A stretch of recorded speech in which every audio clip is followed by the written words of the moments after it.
We all heard and felt. In the September 24, 2001 edition of People magazine, on page 34, an interview with Louis Cacciola, a 51-year-old firefighter assigned with Engine 47 of Harlem, New York, had this to say. "We were the first ones in the second tower after the plane struck. I was taking firefighters up in the elevator to the 24th floor to get in position to evacuate workers. On the last trip up, a bomb went off. We think there was bombs set in the building." Well, Louis Cacciola isn't the only firefighter who claims that there were explosives or demolition charges going off in and around the World Trade Center. We made it at least 2 blocks, and we started running. Floor by floor, it started popping out. It was if they had detonated. Yeah, detonated. They were planned to take down a building. Boom, boom, boom, boom, boom, boom, boom, boom. All the way down. I was watching. Now, we've seen numerous reports of explosions, bombs, possible demolition charges, a pancake collapse of the towers. But have we seen any footage, anything that might support these particular allegations? And these allegations come from firefighters and officials that were at the scene and were in a position to know. Well, there is one very interesting piece of footage that was broadcast on CNN live while they were interviewing Tom Clancy. And the amazing thing is, this footage was shown once and never seen again. Let's take a look. Now, as we look at this footage, the first thing that we want to note is that both towers are still standing. The sun had just risen in New York. It was 9:30 in the morning, so the camera is looking from the west towards the east, and the smoke is being blown towards Brooklyn, or away from the camera to the southeast. This gives you a clearer view of the left side or north side of the towers in the Trade Center area. If you follow the left tower all the way down to the street level, you'll notice that you can see all the way down to the buildings below. Now the question is, if both towers are still standing and the smoke is being blown away from the towers, what is this huge plume of smoke approximately 50 to 60 stories high rising from the Trade Center area? This footage was shown once live and never repeated, as I've already said. Why were we never shown this footage again, and why has this event never been brought to the attention of the American public or the world? This is a critical event. It was never discussed or examined because it is inconsistent with a simple attack of planes slamming into towers. How could this plume of smoke be rising from the base of the towers if neither one of the towers had collapsed? There's one more important point to make when viewing this particular piece of video footage, and that is that the rising plume of smoke appears to be occurring to the north and west of the Trade Center area. Question: is there any other photographic evidence that might show an explosion or a plume of smoke that occurred to the north and west of the Trade Center towers before the collapse?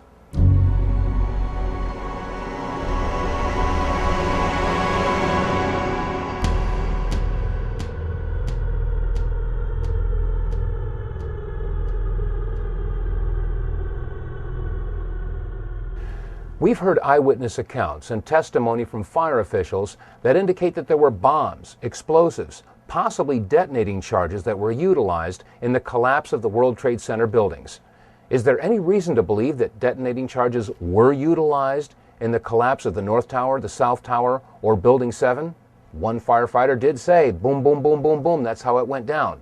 And many of the television reporters reported that as the buildings collapsed, both the North Tower and the South Tower and Building 7, they all appeared to come down just like a controlled demolition. Let's listen to a clip from Larry Silverstein. He was the lease owner of the World Trade Center as he gave an interview on PBS. I remember getting a call from the fire department commander telling me that they were not sure they were going to be able to contain the fire. And I said, we've had such terrible loss of life. Maybe the smartest thing to do is pull it. And they made that decision to pull, and then we watched the building collapse. About an hour ago, World Trade Center building number 7 collapsed, a 42-story building, weakened by the devastation that had occurred earlier today. We've all seen controlled demolitions on television. Office buildings, sports stadiums, all brought down by controlled charges. And these charges and controlled demolitions take weeks of planning. They have to bring in experts and do a structural analysis of the buildings, study which beams, which girders have to have charges placed on them, and then a team of explosive experts has to come and set the charges, wire them all together in sequence. And then, finally, after everything is clear, they let the building go, or pull it. Are we to believe that 8 hours after a surprise attack in New York City, they were able to pull Building 7? How is this possible had it not been planned in advance? And if they did have planned detonation charges in place in Building number 7, is it possible that there were charges in Building 6, or 5, or 4, or the North Tower, or the South Tower? We made it at least 2 blocks, and we started running. Floor by floor, instead of popping out. It was if they had detonated. Yeah, as if they were planned to take down a building. Boom, boom, boom, boom, boom, boom, boom. All the way down. I was watching it and running. Just ran. Ladies and gentlemen, so far we've seen that we were deceived, if not flat out lied to, about many of the events of September 11th.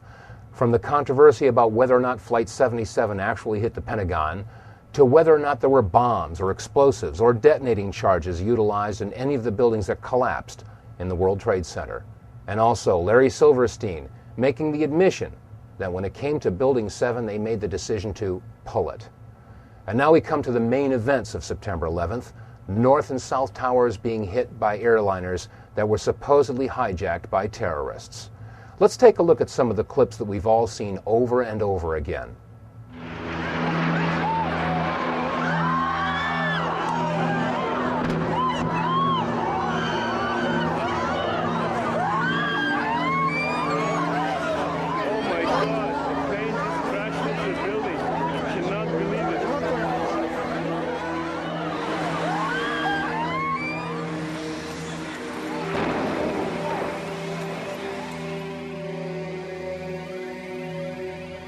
On April 15th of 2004, we received a news release that alerted us to a website that was entitled www.letsroll911.org. Phil Jahan, the webmaster for this website, had taken the video clips that you've just seen and slowed them down and examined them frame by frame, and what he found was astounding. There are several different anomalies that need to be examined and questioned. First of all, what is attached to the bottom of the plane that hit the South Tower? And second of all, what is that brief flash that occurs just as the plane makes impact?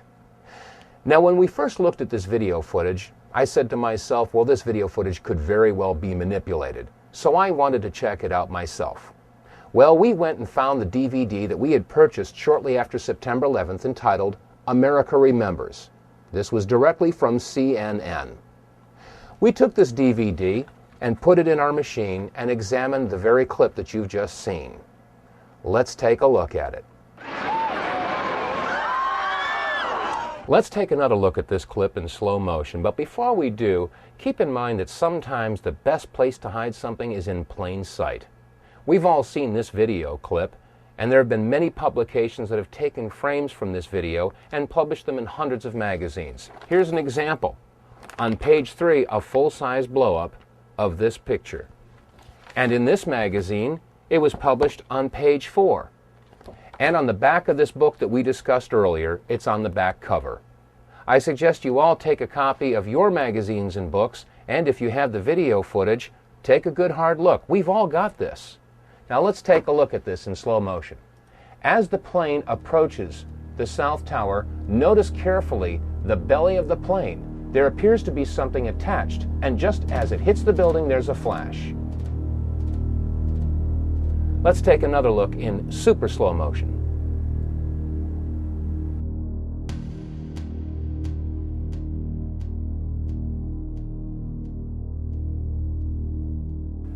Now let's take another good hard look at this video footage. As the plane approaches, it is irrefutable that there is something attached to the bottom of this plane and a distinct flash as it makes contact. Now there are some that would say that this is a trick of light, a reflection. Well, let's keep in mind that if you hold a mirror in your hand and reflect the sun's rays, that reflection only goes where you aim that reflection. So a reflection should only be seen from one particular angle. Let's take a look at this event from another angle.